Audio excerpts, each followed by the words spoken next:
نحمده ونصلي على رسوله الكريم اما بعد فاعوذ بالله من الشيطان الرجيم بسم الله الرحمن الرحيم رب اشرح لي صدري ويسر لي امري واحلل عقدة من لساني يفقهوا قولي۔ ہماری آج کی گفتگو کا موضوع ہے بیمار کی عیادت۔ تندرستی ہزار نعمت ہے، لیکن بسا اوقات ایسا ہوتا ہے کہ انسان بیمار ہو جاتا ہے۔ بیمار ہونے پر انسان دوسروں کی مدد کا محتاج ہوتا ہے، اور بعض اوقات مالی یا جسمانی مدد نہیں بلکہ دوسرے کی طرف سے انکریجمنٹ اور ہمت افزائی کی ضرورت ہوتی ہے۔ اس لیے دین اسلام میں ہر مسلمان کا دوسرے مسلمان پر جو حق ہے، ان میں سے ایک حق کہ جب وہ بیمار ہو جائے تو اس کی عیادت کی جائے۔ ایک حدیث قدسی میں آتا ہے کہ قیامت کے روز اللہ سبحانہ وتعالی کچھ یوں فرمائیں گے کہ اے آدم کے بیٹے، میں بیمار پڑا اور تو نے میری عیادت نہیں کی، یعنی میرا حال نہیں پوچھا۔ بندہ کہے گا پروردگار، آپ ساری کائنات کے رب ہیں، بھلا میں آپ کی عیادت کیسے کرتا؟ تو اللہ تعالیٰ فرمائیں گے میرا فلاں بندہ بیمار پڑا تو تو نے اس کی عیادت نہیں کی، اگر تو اس کی عیادت کو جاتا تو مجھے اس کے پاس پاتا۔ اس سے یہ پتہ چلتا ہے کہ بیمار کی عیادت کرنا اللہ تعالیٰ کو خوش کرنے کا کام ہے، اس سے رب کی رضا حاصل ہوتی ہے۔ اللہ تعالیٰ کی خوشنودی کے علاوہ بندہ اللہ کی خاص رحمت کا مستحق ہوتا ہے۔ نبی صلی اللہ علیہ وسلم نے فرمایا ایک مسلمان کے دوسرے مسلمان پر 6 حقوق ہیں۔ پوچھا گیا یا رسول اللہ صلی اللہ علیہ وسلم وہ کیا ہیں؟ آپ نے فرمایا جب تم مسلمان بھائی سے ملو تو اس کو سلام کرو، یہ پہلا حق ہے۔ ملاقات پر سلام یعنی اسے سلامتی کی دعا دو۔ دوسرا حق، جب وہ تمہیں دعوت کے لیے بلائے تو اس کی دعوت قبول کرو۔ تیسرے، جب وہ تم سے نیک مشورے کا طالب ہو تو اس کو اچھا مشورہ دو، مشورے میں خیانت نہ کرو۔ جب اس کو چھینک آئے اور وہ الحمدللہ کہے تو اس کے جواب میں یرحمک اللہ کہو۔ یرحمک اللہ بھی ایک دعائیہ کلمہ ہے کہ اللہ تم پر رحمت کرے۔ اور جب وہ بیمار پڑ جائے تو اس کی عیادت کرو، اس کی بیمار پرسی کرو، اس کا حال پوچھو، اس کو حوصلہ دلاؤ، اور جب وہ فوت ہو جائے تو اس کے جنازے کے ساتھ جاؤ۔ یہ ایک مسلمان کے دوسرے مسلمان پر حقوق ہیں جنہیں پورا کرنا نہایت ضروری ہے۔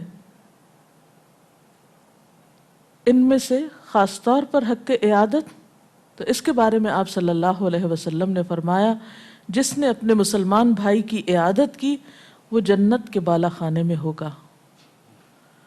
بظاہر دیکھنے میں کوئی عبادت کا کام نہیں، بس دوسرے کا حال پوچھنا ہے، بیمار کو توجہ دینا ہے، لیکن اس کا صلہ جنت ہے۔ حضرت ابو ہریرہ رضی اللہ تعالی عنہ سے روایت ہے رسول اللہ صلی اللہ علیہ وسلم نے فرمایا جب کوئی بندہ اپنے مسلمان بھائی کی عیادت کرتا ہے یا اس سے ملاقات کے لیے جاتا ہے تو ایک پکارنے والا آسمان سے پکارتا ہے تم اچھے رہے، تمہارا چلنا اچھا رہا، تم نے اپنے لیے جنت میں ٹھکانہ بنا لیا۔ اس حدیث سے آپ اندازہ لگا سکتے ہیں کہ مسلمانوں کا باہم میل جول، ایک دوسرے سے تعلق رکھنا کس قدر باعث اجر ہے، کتنا خوبصورت کام ہے۔ اور یہاں بیماری کے علاوہ بھی ملاقات کے لیے جانا ایک نیکی شمار کیا گیا ہے۔ یعنی میل ملاقات صرف اس وقت نہیں ہونی چاہیے جب کوئی بیمار پڑ جائے، بلکہ عام حالات میں بھی ایک دوسرے کی خبرگیری کرنا مسلمان کی ذمہ داریوں میں سے ہے۔ بہرحال جب کوئی شخص بیمار ہو تو بیمار کے پاس جا کر کچھ باتوں کا خیال رکھنا بے حد ضروری ہے۔ مثلاً مریض کے پاس بیٹھ کر تسلی و تشفی کے کلمات کہنے چاہیے، باتوں سے گریز کرنا چاہیے جس سے مریض کی پریشانی میں اور اضافہ ہو یا اس کی تکلیف بڑھے۔ حضرت عائشہ بنت سعد بیان کرتی ہیں کہ میرے والد نے اپنا قصہ سنایا کہ میں ایک بار مکے میں سخت بیمار پڑا۔ نبی صلی اللہ علیہ وسلم میری عیادت کے لیے تشریف لائے تو میں نے پوچھا، یا رسول اللہ صلی اللہ علیہ وسلم، میں کافی مال چھوڑ رہا ہوں اور میری صرف ایک ہی بچی ہے، کیا میں اپنے مال میں سے 2/3 وصیت کر جاؤں اور 1/3 بچی کے لیے چھوڑ جاؤں؟ تو فرمایا کہ نہیں۔ میں نے کہا آدھے مال کو وصیت کر جاؤں اور آدھا بچی کے لیے چھوڑ جاؤں؟ فرمایا نہیں۔ میں نے عرض کیا، یا رسول اللہ صلی اللہ علیہ وسلم، کیا پھر 1/3 مال کی وصیت کر جاؤں؟ فرمایا ہاں، 1/3 کی وصیت کر جاؤ اور 1/3 بھی بہت ہے۔ اس کے بعد آپ صلی اللہ علیہ وسلم نے اپنا ہاتھ میری پیشانی پہ رکھا اور میرے منہ پر رکھا اور میرے پیٹ پر پھیرا اور مجھے دعا دی، اے خدا سعد کو شفا عطا فرما، اس کی ہجرت کو مکمل فرما دے۔ وہ کہتے ہیں کہ اس کے بعد اس وقت سے لے کر آج تک جب کبھی مجھے اس دن کا خیال آتا ہے تو نبی صلی اللہ علیہ وسلم کے دست مبارک کی ٹھنڈک میں اپنے جگر پہ محسوس کرتا ہوں کہ بیماری کی حالت میں جس طرح آپ نے میرے جسم پہ ہاتھ پھیرا، اس سے اس وقت بھی سکون حاصل ہوا اور بعد میں بھی اس کے تصور سے وہ سکون پاتے تھے۔ اس حدیث سے یہ بات پتہ چلتی ہے کہ بیمار کے پاس جا کر اس خوف سے کہ کہیں بیماری ہمیں نہ چھو جائے یا ہم بیمار نہ پڑ جائیں، صرف دور دور سے لیے دیے انداز میں ہی عیادت نہیں کرنی چاہیے، بلکہ مریض کے قریب پہنچ کر اس کے جسم پہ ہاتھ پھیرنا یا حسب ضرورت سر پہ یا کسی بھی طرح تسلی دینا جو مریض کے لیے باعث سکون ہو، وہ بے حد ضروری ہے۔ حضرت زید بن ارقم کہتے ہیں کہ ایک بار میری آنکھیں دکھنے لگیں تو نبی صلی اللہ علیہ وسلم میری عیادت کے لیے تشریف لائے۔ یعنی ضروری نہیں کہ کوئی شخص بخار کی حالت میں ہو تبھی، بعض اوقات جسم کا صرف ایک حصہ بیمار ہوتا ہے تو اس حصے کی وجہ سے بھی بیمار کی عیادت کی جا سکتی ہے۔ بہرحال آپ تشریف لے گئے، کہنے لگے، زید تمہاری آنکھ میں یہ تکلیف ہے تو تم کیا کرتے ہو؟ میں نے عرض کیا، صبر و برداشت سے کام لیتا ہوں۔ آپ نے فرمایا، تم نے آنکھوں کی اس تکلیف میں صبر و برداشت سے کام لیا تو تمہیں اس کے صلے میں جنت نصیب ہوگی۔ یعنی جو شخص کسی تکلیف کے موقع پر واویلا نہیں کرتا، شکوہ نہیں کرتا، اللہ تعالیٰ سے ناراض نہیں ہوتا، تو اللہ تعالیٰ اس کی اس تکلیف کے بدلے میں اس کو عالی مقام عطا کرتے ہیں۔ اور اس حدیث سے یہ بھی پتہ چلتا ہے کہ آپ صلی اللہ علیہ وسلم نے ان کے لیے بہت تسلی بخش الفاظ اپنی زبان سے نکالے۔ یہ نہیں کہا کہ نہیں تمہیں تو پھر بہت پریشانی ہوتی ہوگی اور پھر تو تمہارا مرض اور بڑھ سکتا ہے، اور اس قسم کی باتیں نہیں کی۔ بعض لوگوں کا حال یہ ہوتا ہے کہ مریض کے پاس جا کر ایسے ایسے واقعات سناتے ہیں جس سے مریض مزید خوف میں مبتلا ہو جاتا ہے، اس کی بیماری میں کمی ہونے کی وجہ اور اضافہ ہو جاتا ہے۔ تو یہ چیز پریشان کن ہے اور ناپسندیدہ ہے۔ اسی طرح مریض کے پاس پہنچ کر اس کے لیے دعا بھی کرنی چاہیے۔ حضرت ابن عباس کا بیان ہے کہ نبی صلی اللہ علیہ وسلم جب کسی مریض کی عیادت کو جاتے تو اس کے سرہانے بیٹھتے اور اس کے بعد 7 بار فرماتے، یعنی 7 times، اسأل اللہ العظیم رب العرش العظیم ان یشفیک، میں عظیم خدا سے جو عظیم عرش کا رب ہے سوال کرتا ہوں، دعا مانگتا ہوں کہ اللہ تجھے شفا عطا کرے۔ یعنی ایک بار نہیں 7 بار دعا کہ وہ رب جو عرش عظیم کا مالک ہے تجھے شفا عطا کرے۔ دعا بیماری کو کم کرنے میں بہت مؤثر کردار ادا کرتی ہے، مریض کے لیے باعث سکون ہوتی ہے۔ آپ صلی اللہ علیہ وسلم نے اس دعا کے بارے میں یہ ارشاد بھی فرمایا کہ یہ دعا 7 بار پڑھنے سے مریض ضرور شفا یاب ہوگا انشاءاللہ، الا یہ کہ اس کی موت آ چکی ہو۔ تو عیادت کرنے والے کے اوپر ذمہ داری ہے، یا عیادت کے آداب میں سے یہ ادب ہے کہ صرف زبانی کلامی عیادت نہ ہو بلکہ مریض کے لیے خصوصی دعا کی جائے۔ بعض لوگ عیادت کے موقع پر جب جاتے ہیں اور وہاں کچھ اور لوگ عیادت کرنے کے لیے آئے ہوتے ہیں تو آپس میں گفتگو شروع کر دیتے ہیں، مریض کو فراموش کر دیتے ہیں۔ بسا اوقات مریض تنگ پڑ جاتا ہے وزٹرز کی باہمی گفتگو، ہنسی مذاق اور دنیا بھر کی سیاست پر گفتگو کرنے سے۔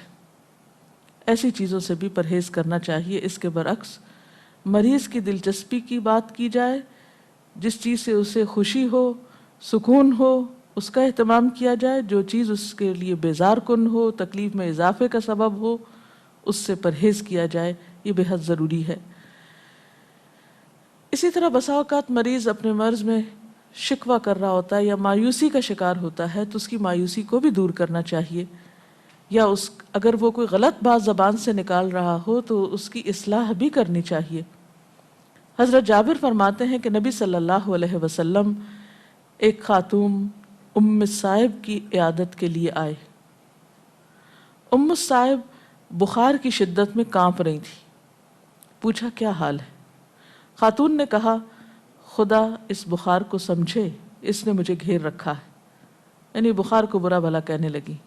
یہ سن کر آپ صلی اللہ علیہ وسلم نے فرمایا بخار کو برا بھلا مت کہو، یہ مومن کے گناہوں کو اس طرح صاف کر دیتا ہے جیسے آگ کی بھٹی لوہے کے زنگ کو صاف کرتی ہے۔ یعنی اگر بیمار بیماری کو برا بھلا کہہ رہا ہو تو اسے اس سے روکنا چاہیے، کیونکہ اس سے فائدہ کچھ بھی نہیں۔ بیماری کو کوسنے سے بیماری چلی نہیں جائے گی اور اجر بھی جائے گا۔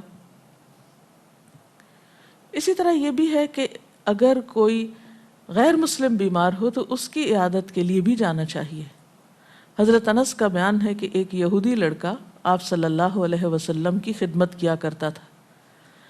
ایک بار وہ بیمار پڑا تو آپ اس کی عیادت کے لیے تشریف لے گئے۔ آپ اس کے سرہانے بیٹھے تو اسے اسلام کی دعوت دی۔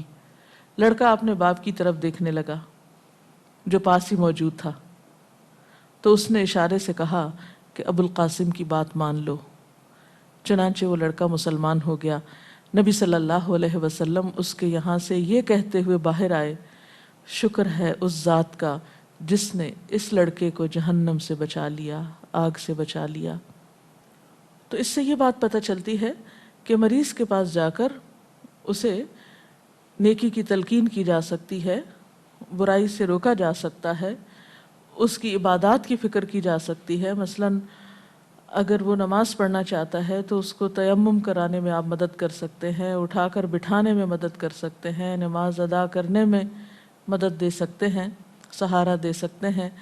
اسی طرح اگر اس کے ذمے روزے ہیں تو اس کے فدیے کی فکر کرنی چاہیے، اور اسی طرح اگر کوئی شخص بالکل قریب الموت ہے تو اس سے پوچھنا چاہیے کہ اگر کوئی وصیت کرنا چاہے یا اس کے ذمے کوئی قرض ہے یا اس کے دل میں کوئی خاص بات ہے جو وہ مرنے سے پہلے اپنا پیغام کسی تک پہنچانا چاہتا ہے، تو ایسے تمام امور میں مریض کی مدد کرنا عیادت کرنے والے کے ذمہ ہے کہ وہ ان چیزوں کا خیال رکھے۔ پھر اسی طرح یہ ہے کہ جب آپ مریض کے پاس پہنچیں تو اس کے پاس رکھی ہوئی اشیاء کو دیکھنا، مثلا کھانے کی چیز اگر کوئی رکھی ہے تو اس کو گھورنا، یا کسی کے گھر میں گئے ہیں تو ادھر ادھر توجہ کرنا یا گھر میں گھومنا پھرنا شروع کر دینا، یہ تمام غیر اخلاقی باتیں ہیں، ان سے پرہیز کرنا چاہیے۔ اس بارے میں ایک روایت میں آتا ہے، حضرت عبداللہ بن مسعود ایک بار کسی مریض کی عیادت کے لیے گئے، ان کے ہمراہ کچھ اور لوگ بھی تھے، گھر میں ایک خاتون بھی موجود تھی۔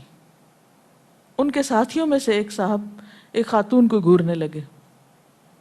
حضرت عبداللہ کو جب یہ محسوس ہوا تو فرمایا، اگر تم اپنی آنکھیں پھوڑ لیتے تو تمہارے حق میں زیادہ بہتر تھا، یعنی بجائے اس کے کہ تم ایک عورت کو گھورو، آئے تم کس کام ہو اور کرنا کیا شروع ہو گئے ہو، اس سے بہتر تھا اپنی آنکھیں پھوڑ لیتے۔ اسی طرح مریض کی عیادت کو اگر کوئی شخص جائے تو وہ اپنے لیے بھی دعا کرائے، کیونکہ مریض اس وقت حالت مرض میں اللہ کے قریب ہوتا ہے، اس کی دعا قبول ہوتی ہے۔ ابن ماجہ کی روایت میں ہے، جب تم کسی مریض کی عیادت کو جاؤ تو اس سے اپنے لیے دعا کی درخواست کرو۔ مریض کی دعا ایسی ہے جیسے فرشتوں کی دعا، کیونکہ فرشتے تو ایک بے گناہ مخلوق ہیں، اور مریض جو ہوتا ہے اس کا مرض اس کے گناہوں کا کفارہ بن رہا ہوتا ہے، تکلیف کی حالت میں ہوتا ہے، اس کی دعا قبول ہوتی ہے۔ اس لیے اگر مریض استطاعت رکھتا ہو تو اس سے اپنے لیے دعا بھی کروانی چاہیے۔ اسی طرح اگر کوئی شخص فوت ہو رہا ہو تو اس وقت آپ کو اگر معلوم بھی ہو کہ اب یہ جلد دنیا سے رخصت ہونے والا ہے تو اسے بلا وجہ اس کا احساس نہیں دلانا چاہیے کہ اب تو تم چند گھڑی کے مہمان ہو، اب تو تم جانے ہی والے ہو، اب تم نہیں بچو گے۔ اس طرح کی باتیں کر کے مریض کو پریشان کرنا یہ عیادت کے آداب کے خلاف ہے۔ اس کے برعکس اس کے پاس اچھی گفتگو کرنی چاہیے۔ پھر اسی طرح یہ ہے کہ اگر مریض کے گھر والے کسی مدد کے محتاج ہیں، مثلا اگر گھر کا سربراہ بیمار پڑ گیا، اس گھر کے بچوں کے لیے کھانے کا انتظام نہیں ہے، خاتون خانہ پریشانی میں مبتلا ہیں، تو صرف مریض ہی کا خیال نہیں رکھیے بلکہ مریض کے گھر والوں کا خیال رکھنا بھی اسی میں شمار ہوتا ہے، وہ بھی بہت ہی اجر و ثواب کا باعث ہوتا ہے۔ پھر اسی طرح اگر مریض کو کسی دوا کی ضرورت ہے یا کسی اور مزید ٹیسٹ کی ضرورت ہے یا ہاسپٹل میں داخل ہونے کی ضرورت ہے اور وہ خود استطاعت نہیں رکھتا تو مریض پر خرچ کرنا بہترین صدقہ ہے، کیونکہ جو شخص کسی مسلمان کی دنیا کی کوئی تکلیف دور کرتا ہے تو اللہ تعالیٰ اس کی دنیا اور آخرت دونوں کی تکلیفیں دور کرتے ہیں۔ اس لیے خصوصی طور پر اس بات کا خیال رکھنا چاہیے۔ اور آخر میں ایک حدیث سنانا چاہوں گی۔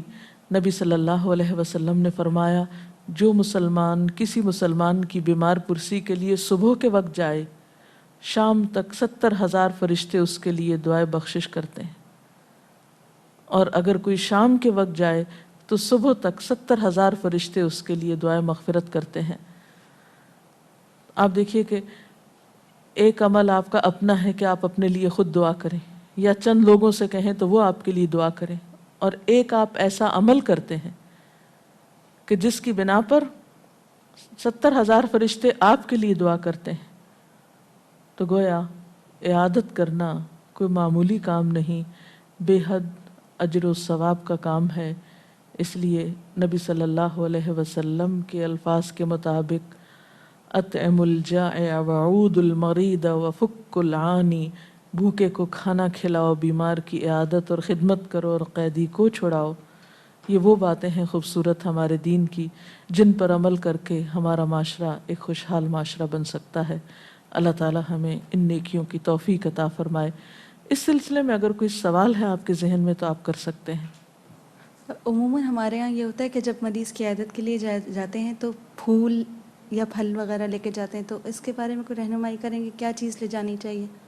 میرے خیال ہے بلا ضرورت ایسی چیزیں لے جانا جو مریض کے کسی کام کی نہ ہو، مثلا ہو سکتا ہے وہ کسی خاص پھول سے الرجک ہو اور آپ وہی پھول لے جا کے اس کے پاس رکھ رہے ہیں تو اس کی بیماری میں اضافے کا سبب بن رہے ہیں۔ اسی طرح ہو سکتا ہے اسے کسی خاص چیز کے کھانے سے منع کیا گیا ہو اور آپ اس کو وہی چیز پہنچا رہے ہیں جس سے اس کی ممانعت سامنے رکھ کر اور اسے ایک طرح سے مشکل ہوگی۔ تو دیکھنا یہ چاہیے کہ بیمار کس قسم کا بیمار ہے اور اس کو کون سی چیز فائدہ دیتی ہے، کون سی نقصان دیتی ہے۔ محض تکلفاً یا رسماً کچھ چیزیں دینا یہ کافی نہیں، حقیقی ضرورت کو پہچان کر اسے پورا کرنا زیادہ بہتر ہوگا۔ آج کل انسان اتنا مصروف ہوتا ہے کہ کسی مریض کے پاس پہنچنا بھی ایک مشکل کام ہوتا ہے۔ آپ ٹیلی فون کے بارے میں کیا کہیں گے؟ انسان ٹیلی فون کر کے پوچھ سکتا ہے اس کا ثواب؟ ہاں، ڈپینڈ کرتا ہے۔ بعض بیماریاں ایسی ہیں کہ جس میں مریض کے لیے ٹیلی فون سننا زیادہ مشقت کا باعث نہیں ہوتا، لیکن کچھ بیماریاں ایسی ہو سکتی ہیں جس میں مریض کو بار بار ٹیلی فون پر بات کرنا ناگوار ہو سکتا ہے، اس کے لیے تکلیف دہ ہو سکتا ہے، تو اس سے بچنا چاہیے۔ یا یہ ہے کہ اگر اس کے پاس ایسے اٹینڈنٹس ہیں یا قریب اور لوگ ہیں جو آپ کا پیغام اور آپ کی دعائیں اس تک پہنچا سکیں تو اس میں حرج نہیں ہے، لیکن یہ ضرور دیکھ لیجئے کہ مریض کے لیے وہ ٹیلی فون پریشانی کا باعث نہ ہو۔ یہ سارے جتنے بھی ہم آج بات کیے ہیں یہ تو سارے اپنے جان پہچان والے لوگوں کی عیادت، اتنے سارے لوگ جو ہسپتال میں بیمار ہیں ان کا انسان کیسے وہ عیادت کیسے کرے؟ ان کے پاس جا کے بیٹھنا یا تو ایک قسم کا انسان والنٹیرلی کچھ اس میں کرے تو وہی ثواب باعث۔ جی ہاں، یہ جو ثواب آپ کو بتایا گیا ہے عیادت کا، یہ صرف اپنی جان پہچان کے لوگوں کی عیادت کے لیے نہیں یا رشتہ داروں کی عیادت کے لیے نہیں۔ آپ صلی اللہ علیہ وسلم صرف مسلمانوں کی نہیں بلکہ مشرکین، یہود، منافقین سب کی بیماری پرسی کے لیے جاتے تھے۔ اس سے یہ پتہ چلتا ہے کہ اگر آپ انجان لوگوں کی عیادت کے لیے بھی جائیں تو انشاءاللہ آپ کے لیے اجر و ثواب ہوگا۔ آپ کسی ہاسپٹل میں جا سکتے ہیں، لیکن ہاسپٹل میں جانے سے پہلے ہاسپٹل کے آداب اور وہاں کے قوانین اور وہاں کی جو ایک نظم و ضبط ہے اس کا بھی خیال رکھنا چاہیے۔ اور بعض ایسے کورسز بھی کرائے جاتے ہیں ان والنٹیئرز کو یا ان سماجی کارکنوں کو جو خصوصی طور پر اس میں دلچسپی رکھتے ہیں کہ ہسپتال میں جا کر مریضوں کی دیکھ بھال کریں یا وہاں کے سٹاف کی مدد کریں۔ تو ایسی صورت میں انسان کو اگر اللہ تعالیٰ نے موقع دیا ہے یا ہمت توفیق ہے تو کچھ نہ کچھ ایسی ٹریننگ لے لینی چاہیے کہ جس میں آپ واقعی دوسروں کے فائدے کے ہوں، کیونکہ مریض کو ہینڈل کرنا، اس کو اٹھانا، بٹھانا، لٹانا یا اس کی کوئی خدمت کرنا یہ باقاعدہ ایک فن ہے۔ اب دیکھیے کہ نرسنگ کے لیے کئی سال تک لوگ تعلیم حاصل کرتے ہیں، تو ایسی صورت میں آپ جائیے جب آپ کا جانا واقعی ان کے لیے فائدے کا باعث ہو، نہ کہ الٹا ان کے لیے مشکلات کھڑا کرنے کا باعث۔ لیکن بہرحال جانا وہاں ہر لحاظ سے باعث اجر و ثواب ہے۔ اس میں ہم یہ بھی دیکھتے ہیں کہ خواتین صحابیہ جن کا نام رفیدہ تھا وہ ثواب کی خاطر زخمیوں کا علاج اور ان کی خدمت کرتی تھی، اور ان کا خیمہ بھی مسجد میں ہوتا تھا تاکہ لڑائی وغیرہ میں جو مسلمان زخمی ہو جائیں ان کی تیمارداری کریں۔ سیرت ابن ہشام میں ان کا بہت تفصیل سے حال لکھا ہوا ہے کہ وہ بہت ہی اچھے طریقے سے مریضوں کا خیال رکھتی تھیں، اور جو لوگ زخمی ہو کر آتے اور کافی دن تک بیمار رہتے وہ ان کی مرہم پٹی بھی کیا کرتی تھی۔ اور بعض خواتین جنگوں میں ساتھ بھی جاتی تھی محض اسی کام کے لیے کہ بیماروں کی عیادت اور تیمارداری کر سکیں، ان کی کیئر کر سکیں، کیونکہ ہمارے دین میں یہ بہت ہی اجر و ثواب کا کام ہے۔ اس لیے ہم سب کو بھی اپنی ہمت، استطاعت اور توفیق کے مطابق ایسے کاموں کی طرف توجہ کرنی چاہیے۔ اللہ تعالی ہمیں مقبول عمل کی توفیق عطا فرمائے۔ وآخر دعوانا ان الحمد للہ رب العالمین۔ اللہ اکبر، اللہ اکبر، لا الہ الا اللہ، واللہ اکبر، اللہ اکبر وللہ الحمد۔